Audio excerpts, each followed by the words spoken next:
one of his 19 monitors. Hour 3 starts live right here, right now on a Tuesday on the early line on SportsGrid. Our third and final hour, we will continue to get you ready for the 2024 men's NCAA tournament. Donnie's got on the dancing shoes because we go dancing tonight in Dayton, Ohio. The first two matchups of the first four. The champions of the NEC, Wagner, take on the champions of the MEAC, Howard. And then we have an at-large battle between Colorado State and Virginia. Is Donnie excited?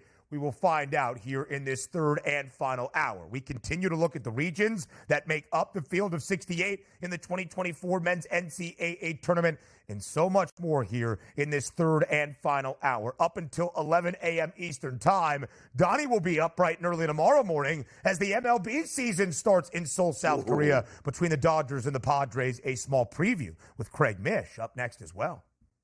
Yeah, big deals, new season starting up there. But also, I always say this, because we are so excited for March Madness. We've been waiting for a while. The anticipation is great. But it's almost like preseason football in a way for me tonight, Ben, because when I get excited for the NFL, I just want to see football on my TV and then realize after 2 minutes it absolutely stinks. Now, I'm not saying the first four is bad. But you put Wagner and Howard on my TV, I'm going to be excited. Then they have a jump ball, and then nobody makes a shot for 4 minutes. I'm going to be like, this absolutely stinks. It's just a rite of passage. You got to get the appetizer out of the way, even if it is a terrible appetizer with Wagner and Howard.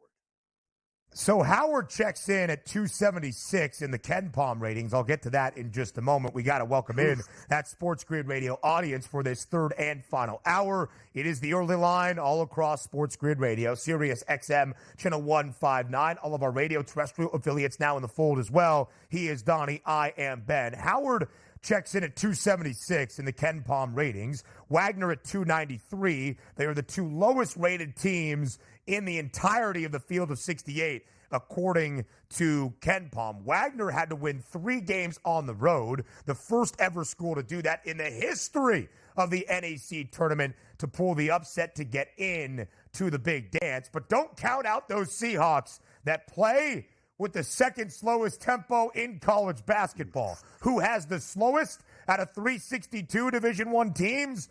Virginia offense at a premium tonight in Dayton, Ohio. But as we went through in the first 2 hours of our show, Donnie, each and every region, all 4 that make up the 2024 NCAA tournament bracket. We started with the East. It is by far the most competitive, a gauntlet, and frankly the best. To the South, to the Midwest, and the West. We asked the public to end out our second hour, which is the most intriguing portion of the bracket, and nearly half of the public saying the East region, and for good reason.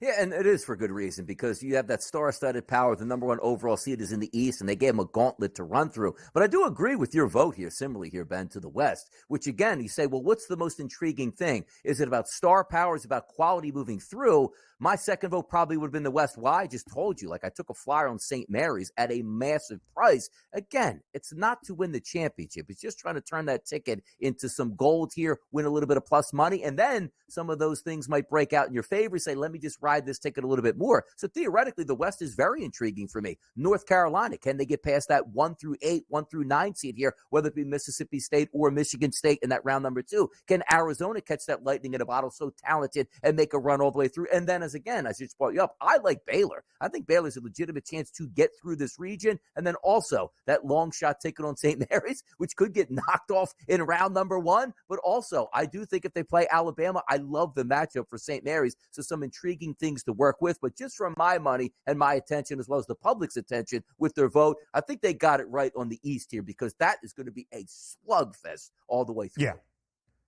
I mean, the East region is just sensational. I shared the stat from our good friend Jim Root of Three Man Weave, who was on the Selection Sunday special. The cumulative sum of the Ken Palm ratings of the top 4 seeds in the East region is 20. Every other portion of the bracket is 40 plus. Why is it only 20? Because UConn is 1, Auburn is 4, Iowa State is 5. Illinois is 10. You have 4 of the top 10 teams in the country, according to one of the brightest minds in basketball, Kenneth Pomeroy, all in the same region in all on the first 4 lines, where Auburn, despite being the 4 seed in the East region, actually is the second highest rated KenPom team, 4th in all of the country. The reason I went with the West region is because I think it's very up in the air and could lead to some chaos. I have New Mexico at a 17-1 ticket to win the West and to get to the Final Four. One, because I believe in how Richard Pitino and the Lobos play basketball. 5th fastest tempo, Donnie, but also one of the 25 best defenses in the country. That's a really interesting lineup in terms of the metrics that work for a team. They get up and down the floor. They like to control pace, but then they can defend you to a level that is one of the best in the country and here in the NCAA tournament.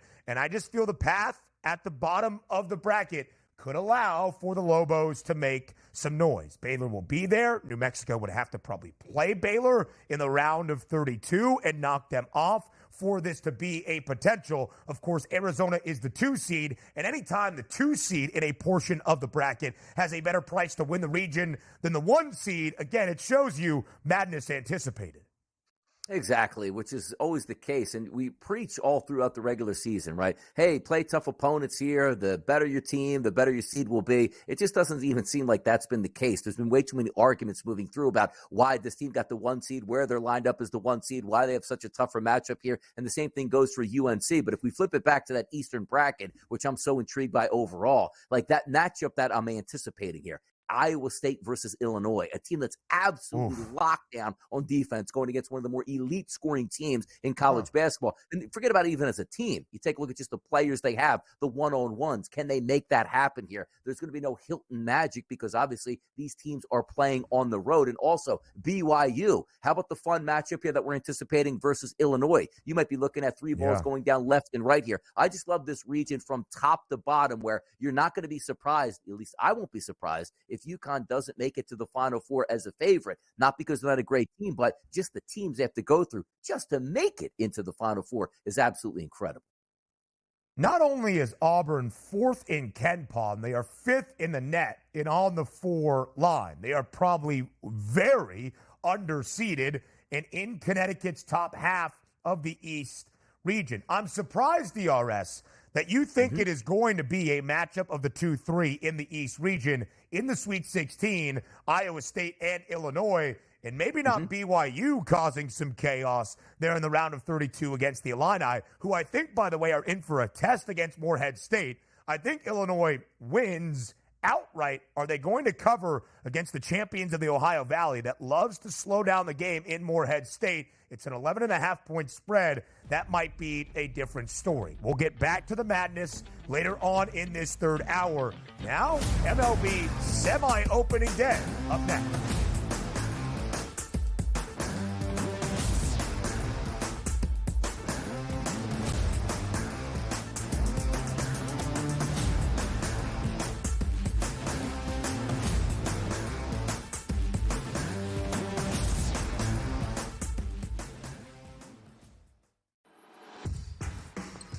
SportsGrid's going to have you covered for this NCAA tournament. That's the movie that we know. When it's win or go home, they love to go home. Tennessee's now in my phony club. They should all get together and drink green tea. Furman's going to have a chance. That is a team I'm betting on right now. We are feeling this. You are feeling this at home. The excitement and the atmosphere. Only on SportsGrid.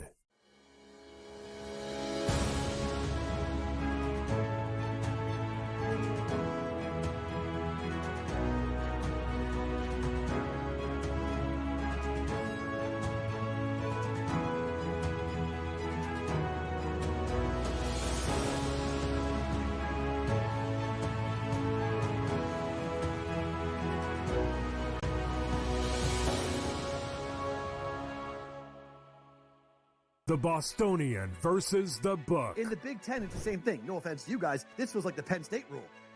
This feels like This is the guaranteed Penn State to get in. We need to Penn find State's a way to let them in because they can't beat Michigan. They can't beat Ohio State. But Right. if we make them a third, They get in. third, This is they're the Penn always State going to be rule. better than the West half. Yep. that 1 year that Lightning in a Bottle catches on the West half. We'll let them in too, because they'll bring people. The Bostonian versus the Book. I bought into Tennessee with their veteran team. I really did. But that's, out the window. That ship has sailed today. A team that wins no games in their conference tournament has never gone on to win the national championship. So you can put Tennessee in that boat. You can put Duke in that boat from last night. You can put Creighton in that boat from last night. They all lost their first conference tournament game. Pharrell Coast to Coast. Only on SportsGrid.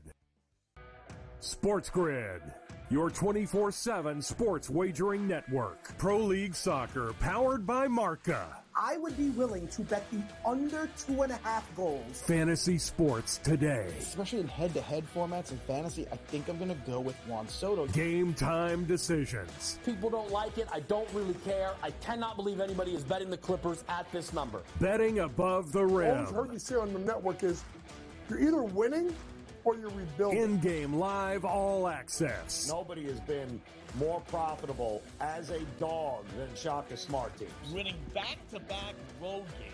I don't care if they're playing Topeka High. I wouldn't give them any chance whatsoever. In-game live. Prime time. Back-to-back, just utterly stinker quarters. In-game live. Overtime. Honestly, as you sit here and watch right now, you may want to consider placing that bet. It's smarter to be on SportsGrid.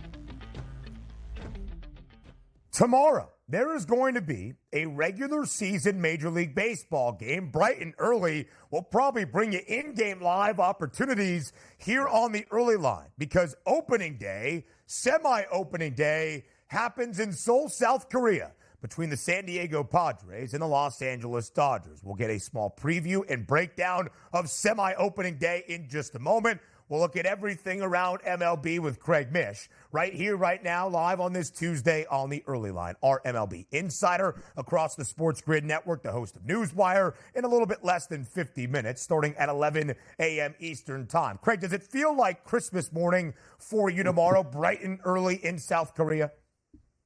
It'd be Hanukkah for me, Ben, to keep it real. But regardless of that, no. I mean, look, opening day is going to be the 28th of March for me because naturally I'll be there at opening day when the Pirates take on the Marlins, and also be watching all the games that day. So look, I understand, having this overseas, and look, they're trying to grow the game. I totally get it. They're going to play overseas also in the future. But look, I mean, for me to get up at 4 a.m. or whatever it is to watch opening day, I think I'll probably catch the last couple of innings. Let's just put it that way. So, Craig, as we get ready for semi-opening day in Seoul, 6:06 a.m. Eastern time, first pitch between the Dodgers and the Padres. We'll give you the expected opening day starters for both L.A. and San Diego in a moment. A former Padre, in fact, the reigning NL Cy Young Award winner, remains in the National League West, but goes from Southern California now to the Bay. Blake Snell, late last night, signing a 2-year deal worth $62 million with the San Francisco Giants. Just a few days away from semi-opening day, just over a week away from true opening day in Major League Baseball. Craig, how did this deal between the Giants and Snell come together?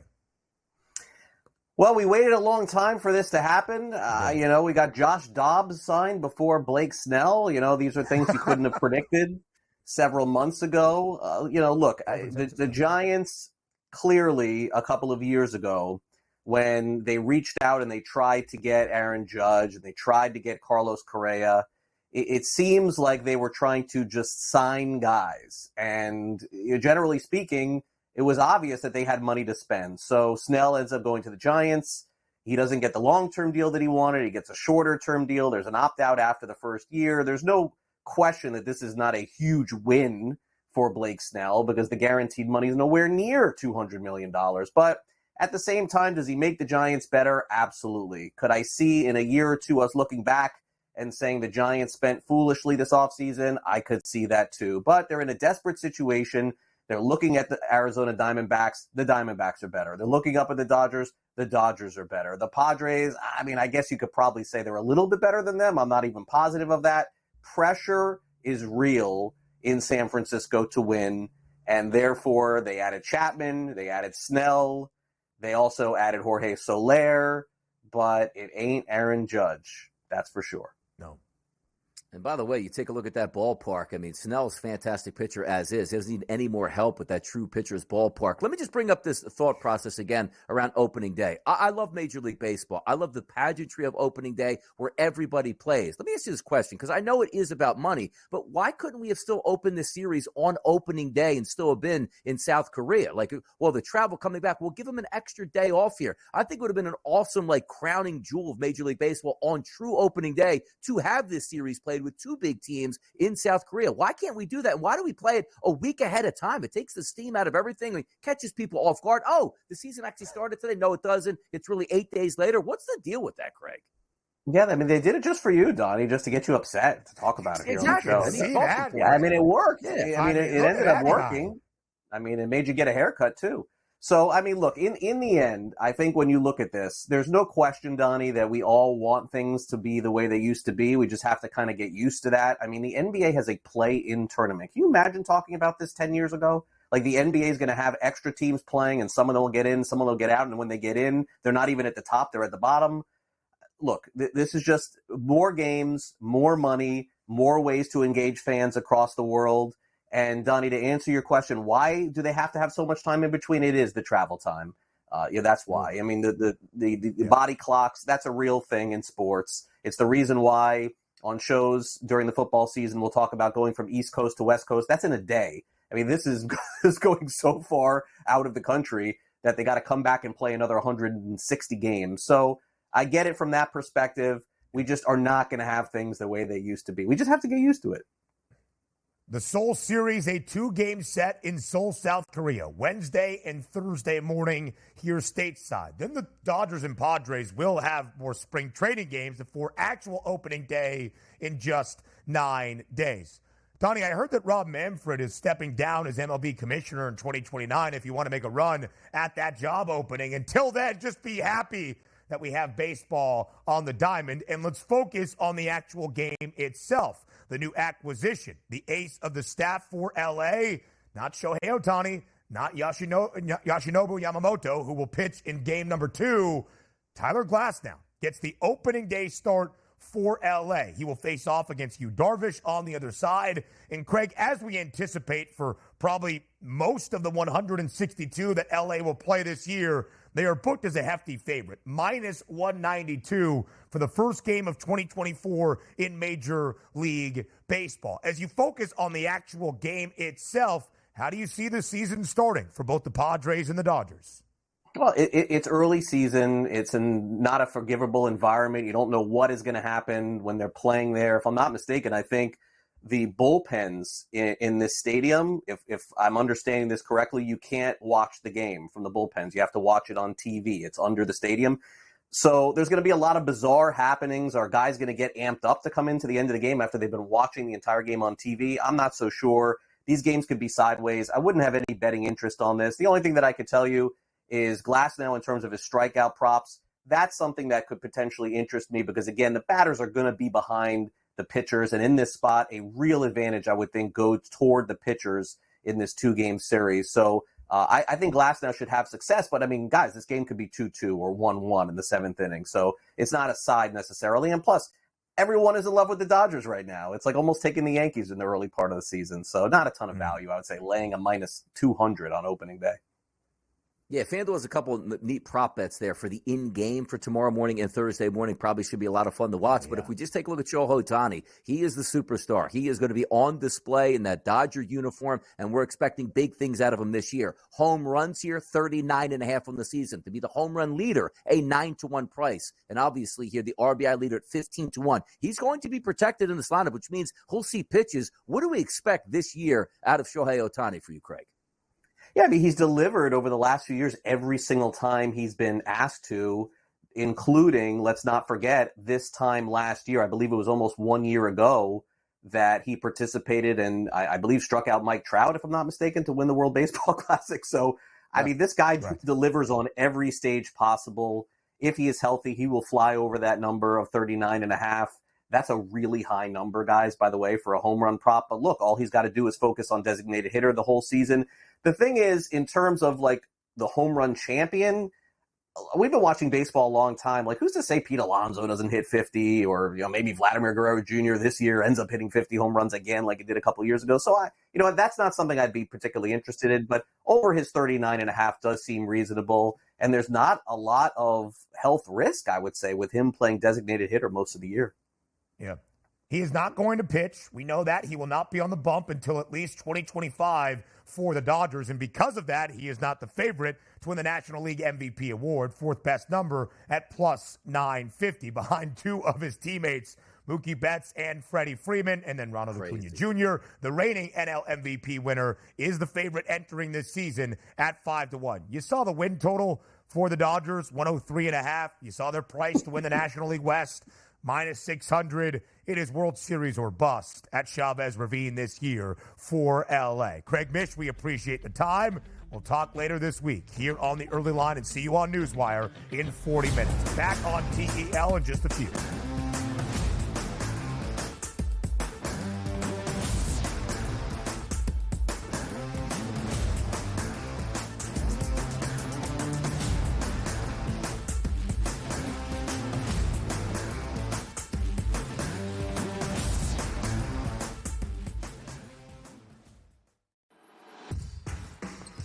SportsGrid's going to have you covered for this NCAA tournament. That's the movie that we know. When it's win or go home, they love to go home. Tennessee's now in my phony club. They should all get together and drink green tea. Furman's going to have a chance. That is a team I'm betting on right now. We are feeling this. You are feeling this at home. The excitement and the atmosphere. Only on SportsGrid.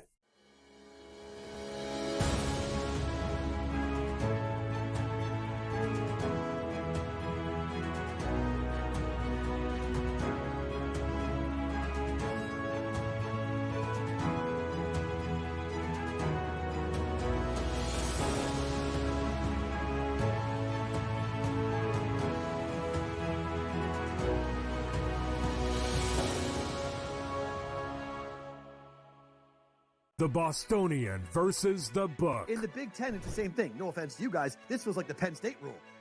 This feels like This is the guaranteed Penn State to get in. We need to find a way to let them in because they can't beat Michigan. They can't beat Ohio State.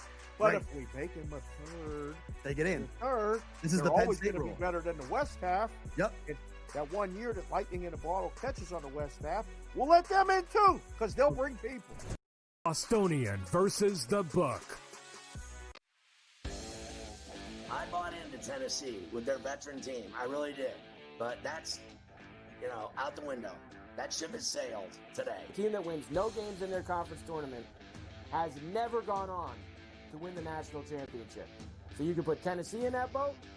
You can put Duke in that boat from last night. You can put Creighton in that boat from last night.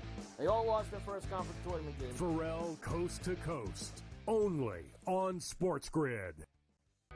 SportsGrid, your 24/7 sports wagering network. Pro League Soccer, powered by Marca. I would be willing to bet the under 2.5 goals. Fantasy sports today. Especially in head-to-head formats and fantasy, I think I'm going to go with Juan Soto. Game time decisions. People don't like it. I don't really care. I cannot believe anybody is betting the Clippers at this number. Betting above the rim. All I've heard you say on the network is you're either winning or you're rebuilding. In-game live all access. Nobody has been more profitable as a dog than Shaka Smart teams. Winning back-to-back road games.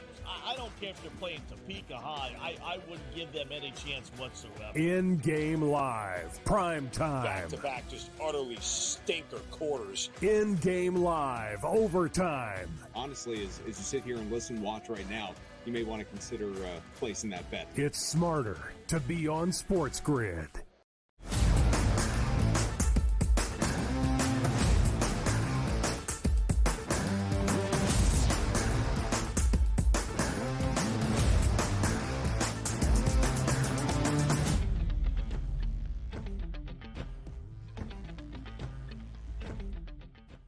I mean, you just look at this segment and you'll see what we break down here. And there's a reason he is known as the jack of all trades. That is FanDuel's Tom Vecchio that joins us on this Tuesday morning for his prop perspective. We've got MLB semi-opening day in Seoul, South Korea for the Seoul Series tomorrow. He's the home run prop king. He'll let you know some bets that you have for the opener in baseball. We'll go around the association on this Tuesday evening. We'll take a look at action on the ice. Again, the jack of all trades steps up and in, and his name is Tom Vecchio. Thank you for being here.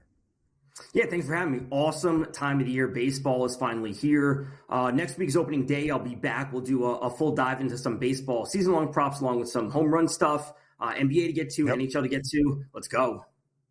Let's dive right in, Vecchio. There is a lot to get to here, as you just alluded to. The next 2 days in Seoul, South Korea, it's the Seoul Series. First pitch, 6:06 a.m. Eastern Time between the Dodgers and the Padres. The first game of the MLB season in 2024. For L.A., Tyler Glasnow gets the start on opening morning. On the other side for San Diego, it is Yu Darvish. The Dodgers booked as nearly a $2 favorite at minus 194. Vecchio, what is the approach to the opener of the season in Seoul?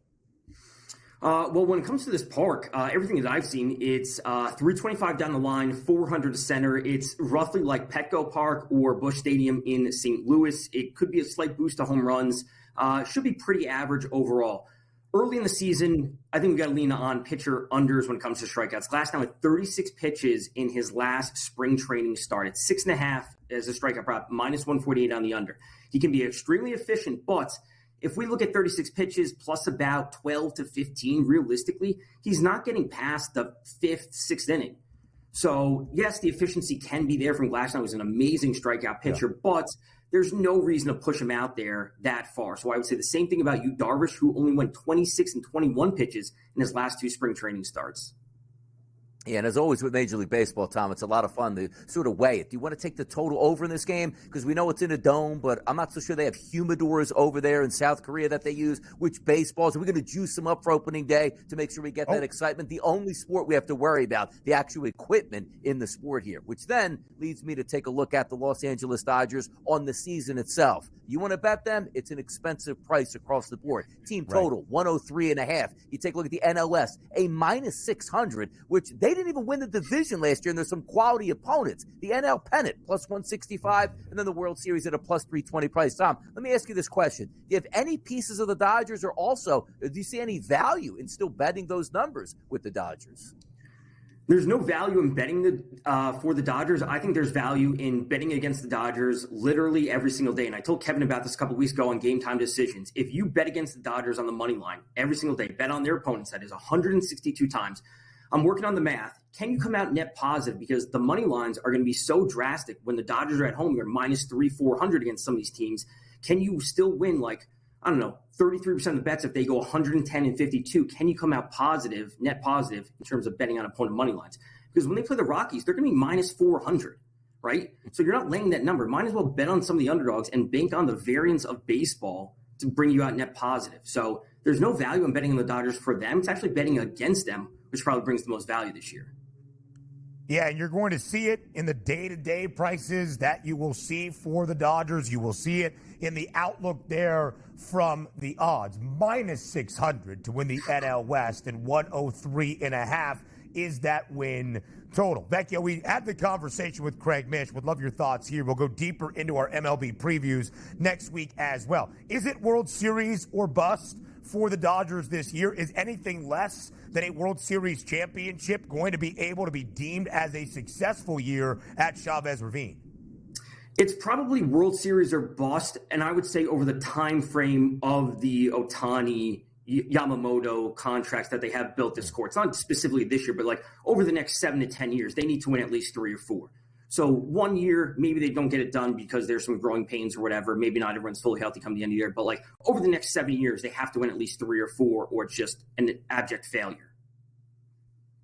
Take a look here at the Los Angeles Dodgers. Superstars across the board. None brighter than Shohei Ohtani. We're expecting big things this year. We know he's not going to pitch. That'll probably be tabled until next year. Home runs, 39.5. Home run leader, 9-1 price. RBI leader at a 15-1 price. And also, I ask you this. Do you have any shares of any Shohei Ohtani, but more importantly, any shares of a possible MVP run here for Shohei Ohtani coming up at a plus 950 price? And just to show you how deep the Dodgers are, Acuna's the favorite at 5-1. Then 3 Dodgers, Betts, Freeman, and Ohtani right in a row. Talk to us about some showtime out there in L.A. So the best prop for Ohtani would probably be to lead the league in RBIs. When it comes, like if I had to make a decision right now, he's not going to win MVP, and he's not going to be in the field. So that's an immediate downgrade. And when we look at what Acuna can do, if he goes for 40 and 60 again with 60 stolen bases while playing the field every day, that is just better than what Ohtani's going to be doing only as a DH. So when we're looking at the MVP market at 9.5-1, that's not the spot to go. You know, guys just talked about on the last segment with Craig, like he's going to be in an awesome spot in that lineup next to Mookie, next to Freddie Freeman. The RBIs are going to come from him. So over 39.5 home runs, he probably gets there. I don't want to go there necessarily. But at 18-1, I think that's what it said to lead the league in RBIs. That's probably the best Ohtani prop this year. Yeah, Shohei Ohtani not on the bump this season for the Dodgers, but will certainly be at the dish many, many times. Now we go to basketball. A huge game tonight in Minneapolis between the Timberwolves and the Nuggets. Only a 5-game slate around the association on this Tuesday evening. This is the marquee matchup. Both Minnesota and Denver trail Oklahoma City for that top spot by only a half game. But Vecchio, you will see this here. Minnesota, sure, on the second leg of a back-to-back with a change of venue from Salt Lake back to the Twin Cities. But at home, the T-Wolves, a 7.5-point dog against the Denver Nuggets. And Anthony Edwards does have a points prop listed at this moment. Vecchio, why is the spread so large in favor of Denver?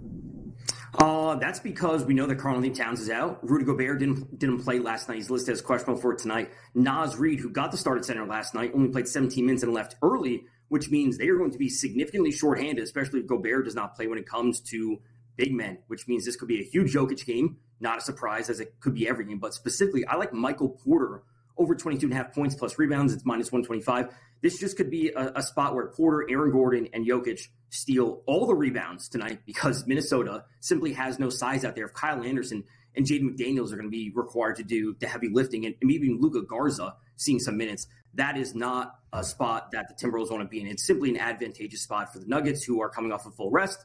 It's all about Denver tonight. Let's head down to the Lone Star State here. Dallas Mavericks and the San Antonio Spurs, a heavy favorite here for the Dallas Mavericks at -9. The one thing I was interested in over the weekend was we saw that hamstring injury, that tightness from Luka Doncic. Didn't have any tightness as they had an unbelievable game against the Denver Nuggets, winning in the final moments with a Kyrie Irving de facto hook shot. But they're favored by close to double digits tonight over the Spurs. Tom, what are we looking at from this game between the Mavs and the Spurs?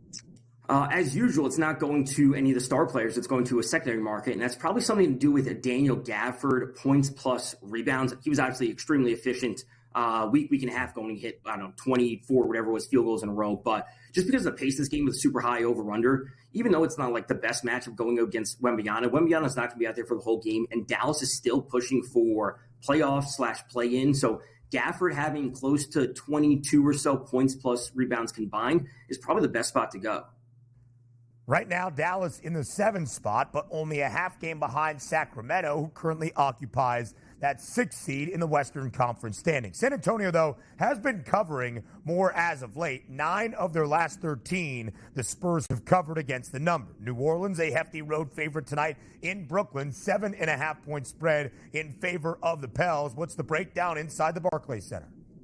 That's going to CJ McCollum under 16.5 points, and this is a really easy matchup going up against the Nets. The problem with McCollum, and it's not really anything against him, it's just he gets pushed out of the offense sometimes because Zion Williamson and Brandon Ingram are doing everything. So it's not like McCollum's doing anything wrong. He just doesn't have to be the main guy in offense. And his points are kind of trending down, at least to start March, compared to where they were. His field goal attempts are inconsistent. He's not shooting as well as he has for 3. So McCollum under is probably the best spot to go, simply because someone else and everyone else on the Pelicans just can have a big game. He doesn't need to have a big game realistically.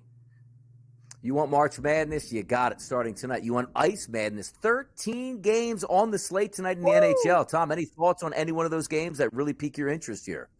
That's really simple tonight. David Pastrnak for the Bruins, over 4.5 shots on goal. It's plus 100. He leads the league with 331 shots on goal. It's 4.7 per game. He's coming off a game where he had just a single shot on goal, and he's going up against the Senators. They're only 64.5 total shot attempts per 60 minutes in 5v5 situations since the start of March. That is the fourth worst in the league. So Bruins in a good spot to grab a few points after the Panthers have slipped the past two games. So Bruins coming away with the win. Pastrnak probably scoring as usual. A lot of shots on goal for him tonight as well.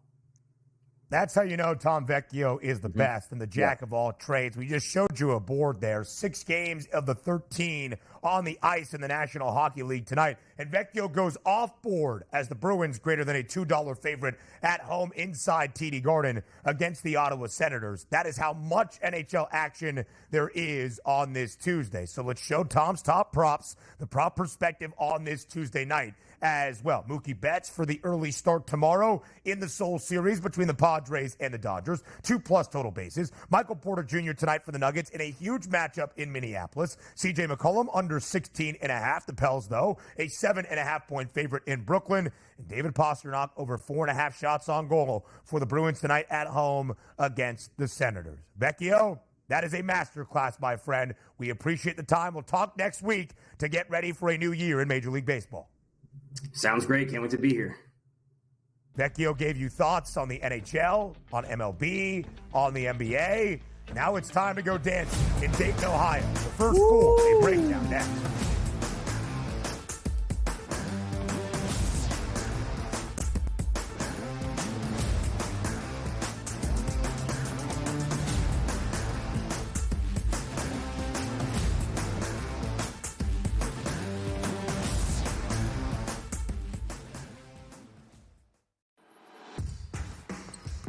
SportsGrid's going to have you covered for this NCAA tournament. That's the review that we know. When it's winter go home, they love to go home. Tennessee's now in my phony club. They should all get together and drink green tea. Furman's going to have a chance. That is a team I'm betting on right now. We are feeling this. You are feeling this at home. The excitement and the atmosphere. Only on SportsGrid.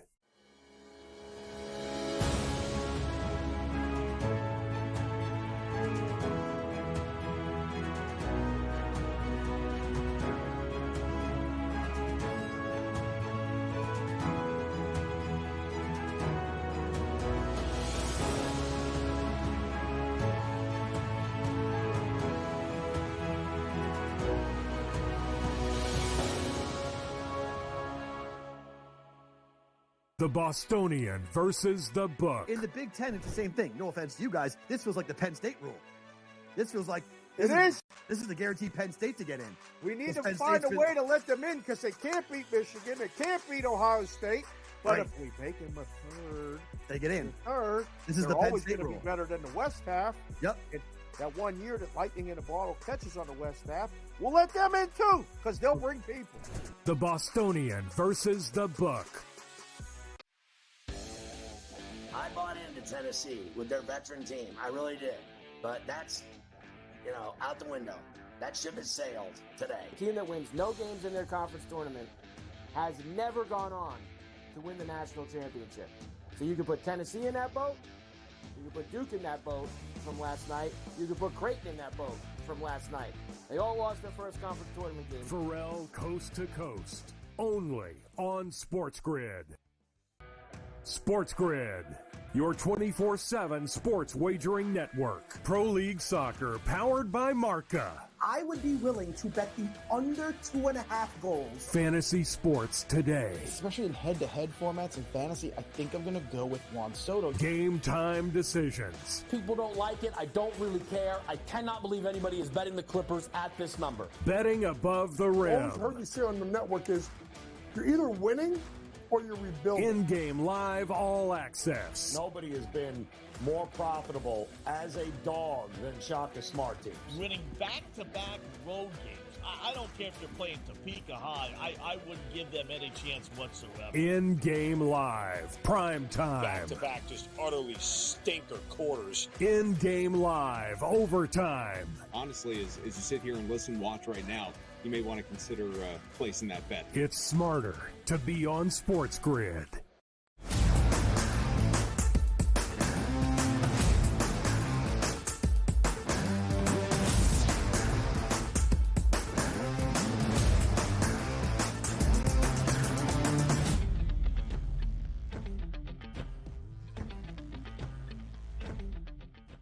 Tonight we go dancing in Dayton, Ohio. It is the first four that officially tips off the 2024 men's NCAA tournament. Tonight in Dayton, tomorrow night in Dayton. 2 matchups apiece. That equals 4. It's the first 4. The first game of the 2024 men's big dance. It is Wagner, the champs of the NEC, and Howard, the champions of the MEAC. You like points? Go watch the 5-game slate in the NBA. You're not going to see a lot of offense in either of the 2 matchups tonight in Dayton. But before we get there, Donnie loves a team out of the West region that is as steady as they come. In the WCC, St. Mary's was a perfect 15-0 before its regular season finale against Gonzaga. But they bounced back, winning both games in the WCC tournament, including the title game over the Zags. Donnie's feeling good. We're not sure where the guy. I thought we were showing the picture. Are we not? Or did you just want to show it to Donnie in the break? How are you gonna set this Are we up? allowed to? Yeah, come on now. I think we're allowed. I'm trying to. I wanted to see it in preview. There it is. As Donnie said, St. Mary's, run with me to the Final Four. There is Tupac himself in a St. Mary's jersey. It is maybe now the new mascot for Donnie's Gales here in March. 2 things synonymous with one making great music. So that's Tupac there in Death Row, and then St. Mary's. I mean, you want to get into that clash moving forward. You don't want to go against Tupac. He was talking about St. Mary's, Ben, back in the 90s. Look at that picture. What's that from? I mean, Tupac passed away, 96, 97? So he's been a fan for 20, 30 plus years at this point here. Exactly. Yeah. By the way, that picture might be from yesterday. We don't know that. I mean, come on now. So I hear where you're going on this one. Don't you start. You got to back Don't Tupac. you start. Back Donnie, back Tupac. Let's go here. You never know. You never know. You never know. I think I can confidently say this is the only sports media program in the country that will look at the NCAA tournament and give you a handicap on St. Mary's that invokes Tupac Shakur. That would be my guess. Yeah, I really need this to work because this has a feeling to gain momentum here as I retweet this every 15 minutes when St. Mary's is playing. So this is like one of the better Photoshops I've seen here. And some are saying, is it actually a Photoshop at this point? It's not, people. He loves St. Mary's. I love St. Mary's. Let's go in this magic. You tell me right now, Ben, we get to the Final Four and we got Tupac out here, hologram or not, performing with a St. Mary's jersey on, ready to go. I mean, tremendous stuff here. Tupac didn't like the Raiders. He loves St. Mary's. Man, come on now. Where in the world is Kate Middleton? Where in the world is Tupac in his St. Mary's jersey? By the way, the Gales in the final game of Friday night, a 5.5-point favorite in the round of 64 against Grand Canyon University. St. Mary's from Northern California. Of course, we know Tupac likes Southern California more, but still, maybe he would ride with the boys from Moraga. All right, enough of that. Let's get to the first 4 in Dayton, Ohio. The nightcap tonight is Virginia in Colorado State. The Rams out of the Mountain West, a 2.5-point favorite. UVA earning an at-large bid, much to the dismay of Donnie Rightside. The over-under is a Virginia basketball game, 120 in a hook. It did open, though, on Selection Sunday evening at 118.5. Let's start with this. How mad is Donnie going to be to see UVA out there in an NCAA tournament game tonight in Dayton?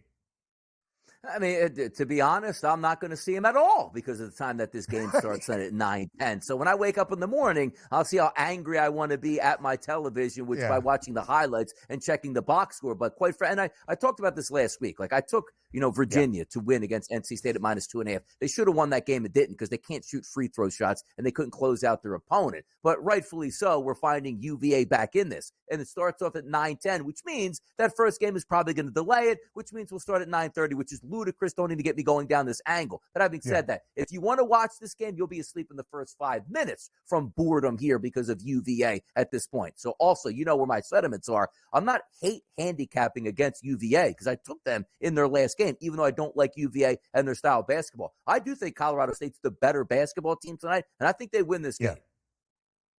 I bet Colorado State money line earlier this week. There is a 25% profit boost on our lovely sponsor, the FanDuel Sportsbook, that you can use for a first 4 game over the next 2 nights in Dayton. Now that it's a 2.5 spread in favor of the Rams under Nico Medved, maybe it's an idea that you do that as well on the money line for a game that is going to be close. It is going to be ugly.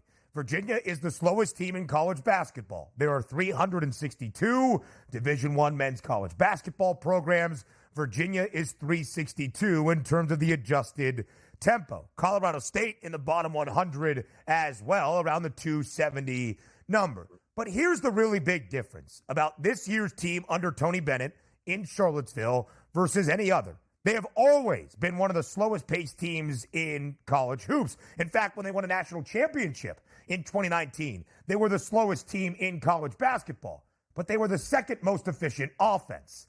This year, they're 194th. Sure, they're a top 10 defense. Sure, no bucket is going to be easy to come by against UVA's pack line defense. But Colorado State is one of the best teams at moving the basketball in the country. They score and they assist on a score on 65.7% of their points. Give me Colorado State again tonight on that money line price. And then I would look at what the Rams might be able to do beyond that in the round of 64. Why? Because 11 of the 12 years we have seen the first four format to kick off the NCAA tournament, we have seen a first four team also win a game at least in the round of 64 as well.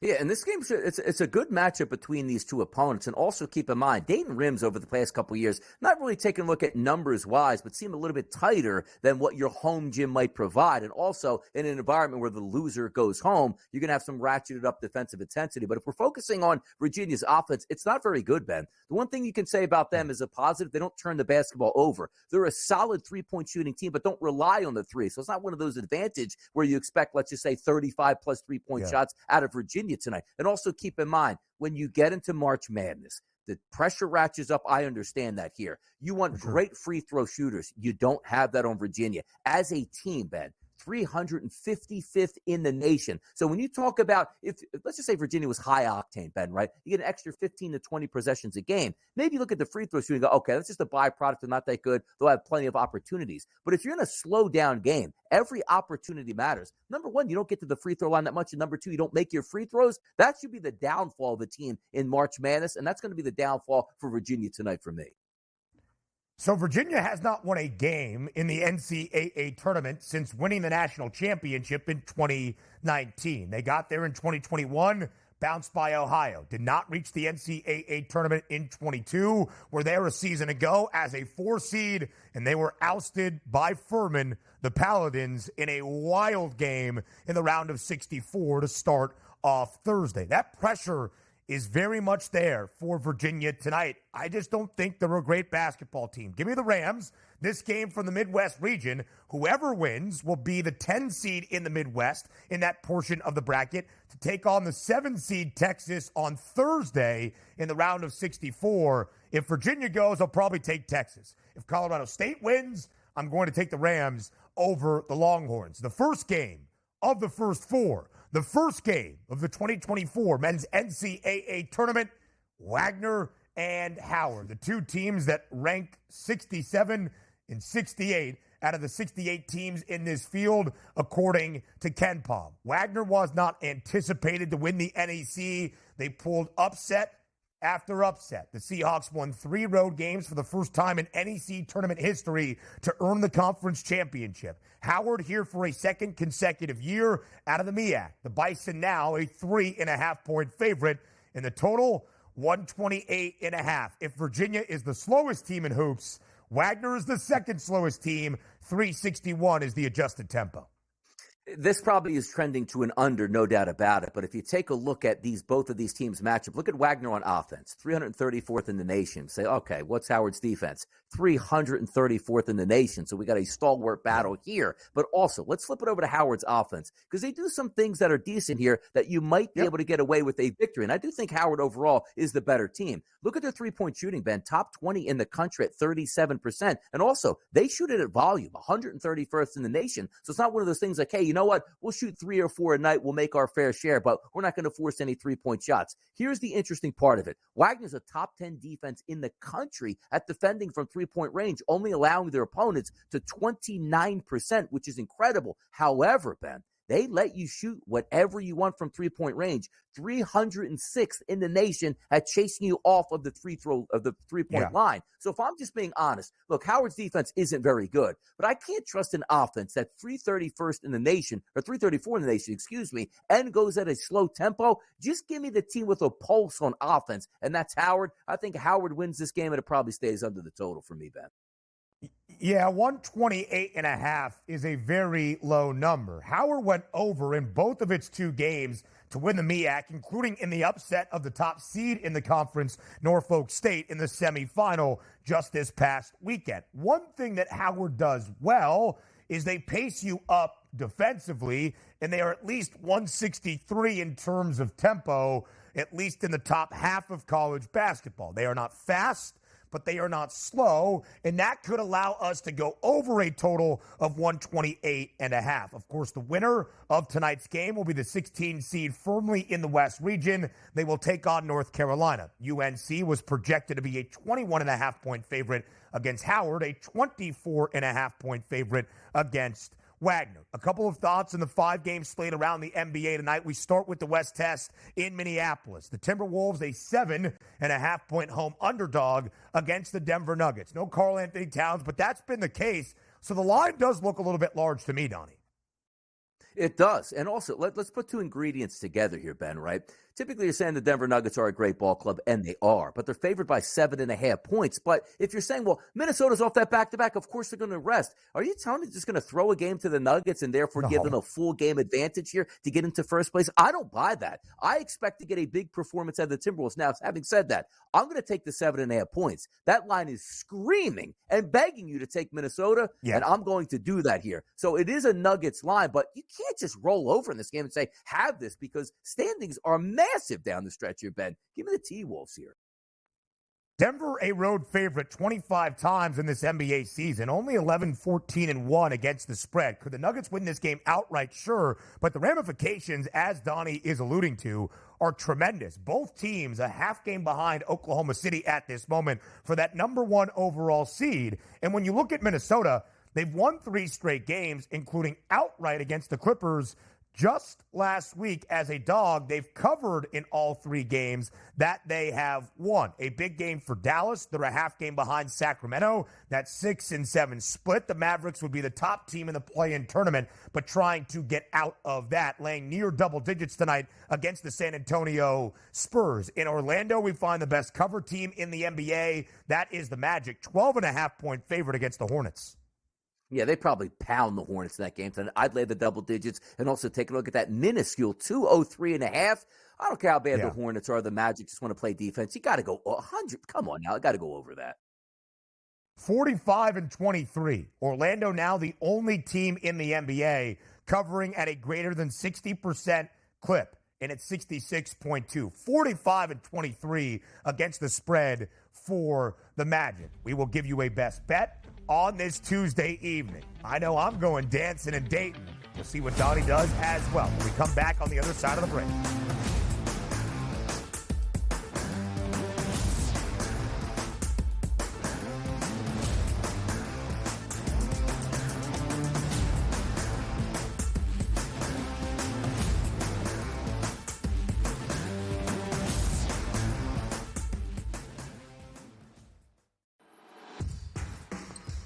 SportsGrid's going to have you covered for this NCAA tournament. That's the movie that we know. When it's win or go home, they love to go home. Tennessee's now in my phony club. They should all get together and drink green tea. Furman's going to have a chance. That is a team I'm betting on right now. We are feeling this. You are feeling this at home. The excitement and the atmosphere only on SportsGrid.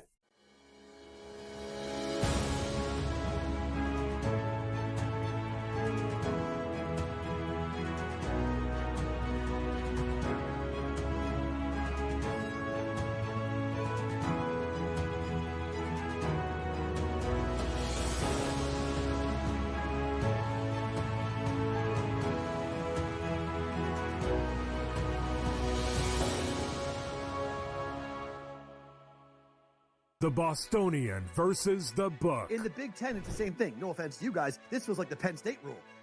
This feels like This is a guaranteed Penn State to get in. We need Those to Penn find a State's way to let them in because they can't beat Michigan. They can't beat Ohio State. But if we make them a third, they get in. Third, this is they're the Penn always State going to rule. be better than the West half. Yep.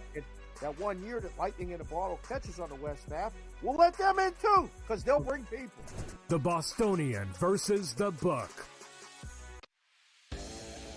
I bought into Tennessee with their veteran team. I really did. But that's, out the window. That ship has sailed today. A team that wins no games in their conference tournament has never gone on to win the national championship. So you can put Tennessee in that boat. You can put Duke in that boat from last night. You can put Creighton in that boat from last night. They all lost their first conference tournament game. Pharrell Coast to Coast. Only on SportsGrid. SportsGrid. Your 24/7 sports wagering network. Pro League Soccer, powered by Marca. I would be willing to bet the under 2.5 goals. Fantasy sports today. Especially in head-to-head formats in fantasy, I think I'm going to go with Juan Soto. Game time decisions. People don't like it. I don't really care. I cannot believe anybody is betting the Clippers at this number. Betting above the rim. All I've heard you say on the network is you're either winning or you're rebuilding. In-game live, all access. Nobody has been more profitable as a dog than Shaka Smart teams. Winning back-to-back road games. I don't care if you're playing Topeka High. I wouldn't give them any chance whatsoever. In-game live, prime time. Back-to-back, just utterly stinker quarters. In-game live, overtime. Honestly, as you sit here and watch right now, you may want to consider placing that bet. It's smarter to be on SportsGrid.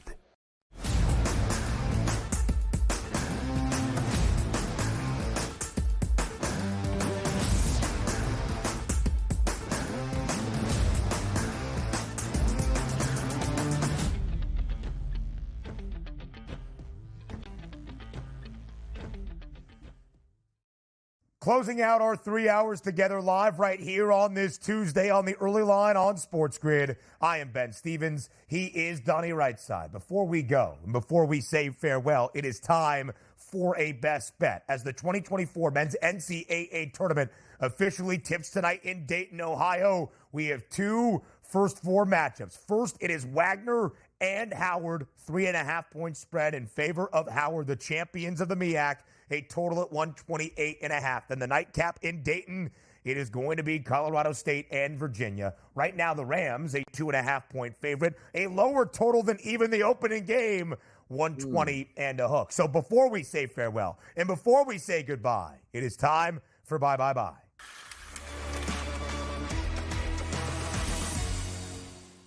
You know, DRS, it's not just the big dance tonight that starts in Dayton. It's not just the NBA slate or what the action is on the NHL. By the time we see each other tomorrow, 8 a.m. Eastern time, the Major League Baseball season will have begun.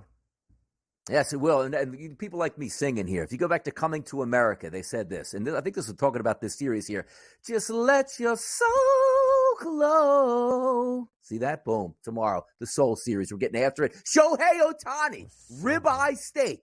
1 RBI or more, Ben, at a plus 100 price. Easy to find at the FanDuel Sportsbook under bets and breakfast. Had to bring the people here some NBA action. So, Ben, just let your soul glow, man. Just let your soul glow. I mean, your octave, your pitch, it is truly sensational. Pretty Not good. only is it the bit of you singing, but it's good too, which is something that is difficult for me to wrap Wakes my the people head up. around. We'll have in-game live updates tomorrow on a Wednesday as the Soul series between the Dodgers and the Padres will be underway. For me, it's first four action tonight in Dayton. We go dancing. Virginia's a bad basketball team. They're terrible offensively. Sure, the pace is slow.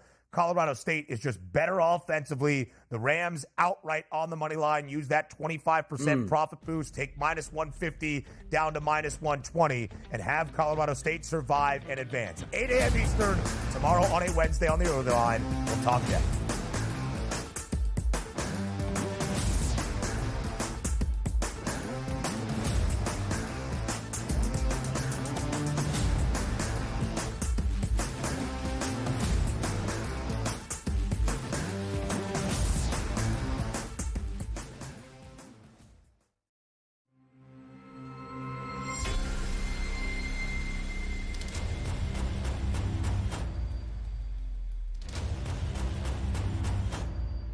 smarter to be on SportsGrid.